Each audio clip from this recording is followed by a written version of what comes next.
98,901 मध्ये किती मिळवल्या सांग की सर्वात लहानात लहान संख्या मिळेल। आता तुम्हाला सर्वात लहानात लहान आणि मोठ्यात मोठे माहीत आहे। 1 अंकी लहानात लहान 1, मोठ्यात मोठी 9, 2 अंकी लहानात लहान 10, 2 अंकी मोठ्यात मोठी 99। तशी 6 अंकी लहानात लहान 1 लाख, एकक, दशक, शतक, हजार, दशहजार, लक्ष वजा दिलेली संख्या 98,901। 98,901। आता आपण वजाबाकी करूया। इथून शून्यातून 1 जात नाही, मग आपण दशकातून घेत जाऊया। दशकाचे गठ्ठे इथे झाले 10, मग इथे प्रत्येक वेळ राहणार किती 9 9 9। आता वजाबाकी करूया। 10तून 1 गेला, राहिले 9, 9चे 9, या 9तून 9 गेले 0, या 9तून 8 गेला 1, या 9तून 9 गेले 0 0। उत्तर आलं 1099।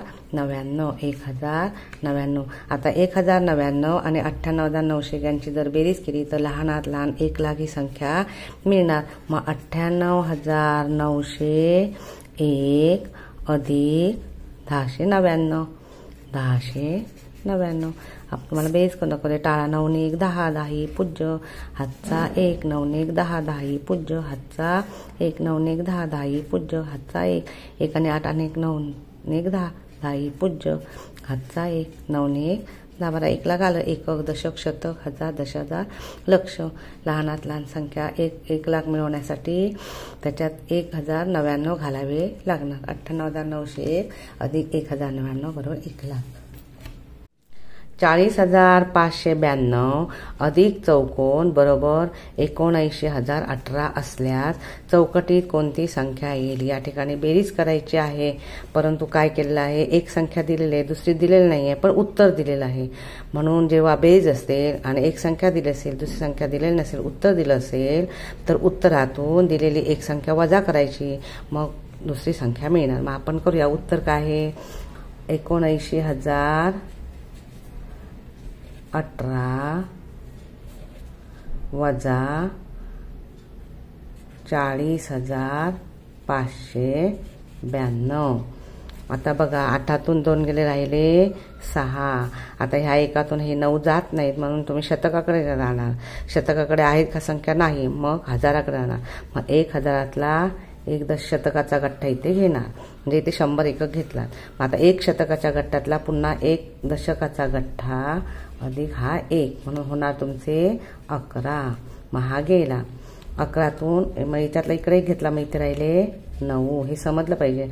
11तून 9 गेले 2 राहिले। आता ह्या 9तून 5 गेले 4 राहिले। मग आता इकडे हातचा घेतलेला होता, म्हणजे इथे राहिले 8। मग 8चे 8 आणि 7तून 4 गेले, राहिले 3। 38,426 ही दुसरी संख्या तुमची असणार।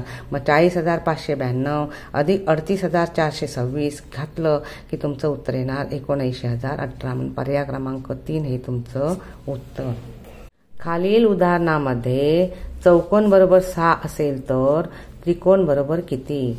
म्हणजे चौकोनासाठी 6 ही संख्या दिलेली आहे, त्रिकोणासाठी काढायची आहे, पण उत्तर त्याने दिलेलं आहे 11,110। मग आपण 6 ही संख्या इथे भरून घेऊया चौकोनामध्ये।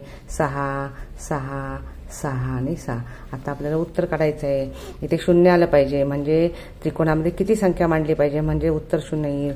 तर 6 मध्ये 4 मिळवले की उत्तर 10 येतं। मग इथे 4 लिहिले, मग 6 आणि 4 10, 10 पूज्य, हातचा 1। मग आता इथे 4 भरले, म्हणजे प्रत्येक त्रिकोणामध्ये आपण 4 4 ही संख्या भरणार आहोत। आता उत्तर बघूया।